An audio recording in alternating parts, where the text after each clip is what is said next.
आज आपण करूयात अगदी वेगळ्या वाटणातील पनीर फ्लॉवरची भाजी. फ्लॉवर भाजून घेऊया. फ्लॉवर भाजल्यामुळे भाजीची चव वाढते आणि भाजी लवकर पण शिजते. 2 मोठे कांदे लालसर रंगावर भाजून घ्यायचे. त्याच्यावर टाकूया लसूण, आलं, मिरची, धणे, जिरे, वेलची, मिरी, लवंग करून घेऊया आणि भाजून घेऊया. त्याच्यानंतर एक मोठा टोमॅटो टाकायचा आणि पुन्हा भाजून घेऊया. असे भाजल्यामुळे मसाल्याची चव एकदम छान येते. सर्व मसाला थंड करून मिक्सरच्या भांड्यामध्ये काढून घेतलेला आहे. त्याच्यावर टाकूया 3 क्यूब पनीर आणि फरसाणच्या गाठी. एक प्लेटमध्ये गोड दही घेतलेलं आहे 3 चमचे. त्याच्यावर टाकूया हळद, तिखट, कांदा लसूण मसाला, मीठ आणि चवीनुसार साखर. थोडंसं मिक्स करून घेऊ.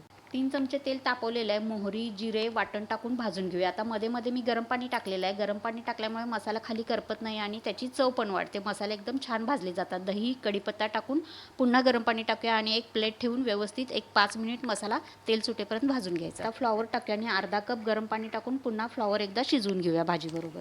पनीर टाकून 2 मिनिट भाजी शिजवून घेऊया. तयार आहे आपली चमचमीत भाजी.